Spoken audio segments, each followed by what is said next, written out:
Ergoland. Parce que la sécurité par les temps qui courent, c'est super important. Ergoland. Pour votre sécurité, les agents d'Ergoland effectuent avant chaque vol plus de 7 contrôles techniques. Contrôle des moteurs, contrôle des pneus, contrôle du fuselage, contrôle du système de climatisation, contrôle du bon fonctionnement des accoudoirs, contrôle de l'essence, contrôle de l'isolation des portes. Ergoland, parce que votre sécurité, c'est nous qu'on s'en occupe. Mais Ergoland, c'est aussi des pilotes brevetés qui ont tous au moins une fois conduit un avion. Et Ergoland, c'est aussi le service. Mesdames, Messieurs, puis-je vous offrir une boisson? Ergoland. Faites du 7e ciel le plus bel endroit du monde.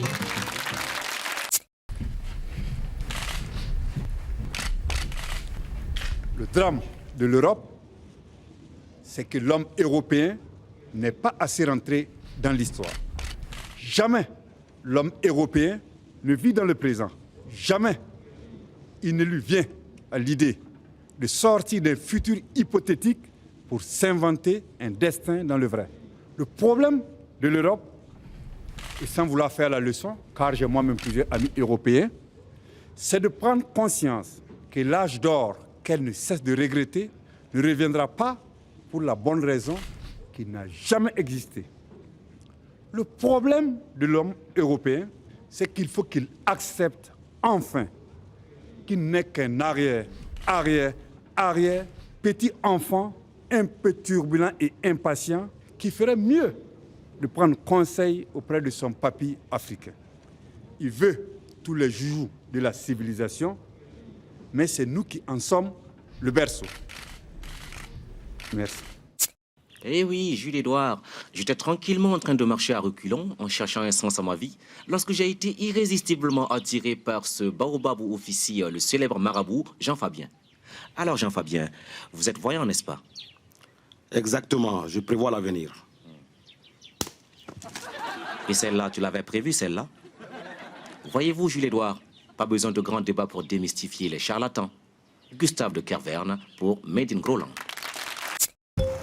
Marianne a fait des études, elle a fondé sa propre entreprise, vit avec un grand avocat et depuis sa plus tendre enfance, tout le monde lui dit qu'elle a un très beau cul. Alors, pour ses 40 ans, elle se les fait greffer devant pour ne plus le quitter des yeux. Maintenant, il est tout à moi et je le vois mieux.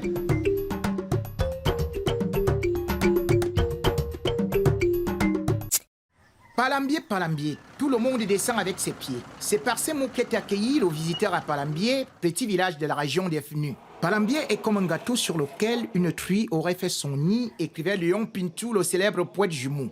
Pourtant, à Palambier, la population n'est pas tranquille. Oh non, on n'est pas tranquille. En fait, on a peur à Palambier. Oh oui, on a peur à Palambier. On est même effrayé. On est même effrayé. On ne sort plus le soir. Oh, on sort plus le soir, hein? Pour ainsi dire, on se barricade chez soi. C'est bien simple. Je me barricade chez moi. À Palambier, on vit dans la terreur. On vit dans la terreur. Et on a une gueule de con. J'ai une gueule de con. Et on aime bien la bite. J'aime bien la bite, moi. Bref, à Palambier, il n'y a que des vieux, et les vieux, on leur fait dire n'importe quoi. N'importe quoi. Alors que le prix du baril de pétrole bat tous les records, que l'essence à la pompe ne cesse d'augmenter et que les gouvernements recherchent désespérément des énergies nouvelles, c'est à un mécanicien grolandais que l'on doit la trouvaille la plus ingénieuse de ce début du 21e siècle. Jean Pugnas, habitant de Pouilly en Gros, a en effet inventé un moteur révolutionnaire qui fonctionne avec un nouveau carburant. Bon, c'est très simple. Ma voiture roule au sperme. Un carburant totalement gratuit et naturel. C'est vrai que 30 litres, c'est un peu long à remplir. Mais qui remet à l'honneur un mot dévoyé trop longtemps par notre société ultralibérale, le mot solidarité. Pour remplir le réservoir là, je fais appel à des voisins ou à des amis. Un carburant 100% écologique qui ne pollue pas l'atmosphère. Ça pue un peu la bite, mais ça sent meilleur que le gasoil. Bref, le carburant de l'avenir. Monsieur, vous n'aimez pas le sport? Très bien. Alors, faites de la mode d'appartement. C'est facile et vous ne risquez pas d'accident. Bravo, la mob d'appartement. Clavouir, berceau de la peinture en travers où Guillaume Taton signa sa plus belle œuvre, les fameuses baguettes de Madame Raouette, ne se réveille plus qu'au cri rauque des bruits qui courent. Le corps de Jeannot Millard a été retrouvé découpé dans des sacs poubelles chez lui dans la salle de bain. Pour nous, le commissaire Bouter a ouvert sa bouche, utilisé ses lèvres et sa langue et, en agitant le tout au bon moment, a pu sortir des mots que l'on comprend. Une drôle d'histoire que cette horreur, hein?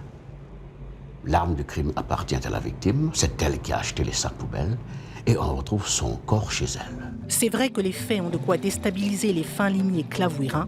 Détail. Oui, dans le premier sac, il y avait les pieds, les genoux, les jambes. Dans le sac numéro 2, le tronc, je suis désolé. Et dans le dernier sac, les bras, la tête et les 2 mains, dont la gauche qui tenait encore la scie. C'est donc un suicide par bout dans l'ordre. Les bruits qui courent peuvent donc s'arrêter de courir et de crier, mais comme dans toute affaire classée, un doute subsiste. Il s'est scié lui-même, hein, ça n'y a pas de doute. Par contre, on se demande comment il a pu faire le nœud du dernier sac. C'est que c'était un sacré filou, le Jeannot. Quand François rencontre Gilbert, François ne voit rien venir. Et quand Gilbert invite François à boire un café, François ne voit rien venir. Lorsque François raccompagne Gilbert en mobilette, François ne voit rien venir. Et lorsque François se retrouve à table chez Gilbert, il ne voit rien venir. Buvant au lit les paroles de Gilbert, François ne voit toujours rien venir. Et pourtant, François aurait dû voir que Gilbert picole. En effet, Gilles Edouard, je suis aux côtés de Gaëtan qui travaille à la banque Rotune. Gaëtan, bonjour. Bonjour. Gaëtan, vous ne faites pas un métier facile. Vous êtes sur les dents 24 heures sur 24, vous devez rester concentré sans perdre votre sang-froid. Et cela demande, j'imagine, une grande maîtrise de soi. Et c'est ce qui m'amène à... Bon.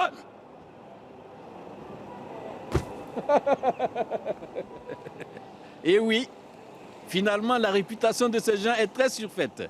Ils n'ont pas les nerfs si solides que ça. Francis Kunz pour Made in Groland. Ici, à Tornio, l'affaire du disparu du 132 fait beaucoup de bruit. Une affaire bien compliquée, comme nous l'explique Dédé, le dernier copain à avoir vu Mimi encore vivant. La dernière fois que j'ai vu Mimi, il était là, sur la voie du bus. Moi, j'étais là-bas, au comptoir. J'y ai fait coucou, j'ai tourné la tête pour chercher une cacahuète, et quand je me suis retourné, il avait disparu. Comme ça. Fakelbreu. Ici, dans cette paisible bourgade surplombant la région des Ancheux, qui eût pu prévoir, il y a une semaine, qu'un événement dramatique allait bouleverser la vie des facteurs? Personne. Et c'est normal, puisqu'il ne s'est effectivement rien passé. Dans quelques semaines, c'est les vacances. Comment se débarrasser de ces kilos superflus d'ici là? C'est simple. Prenez-vous une bonasse.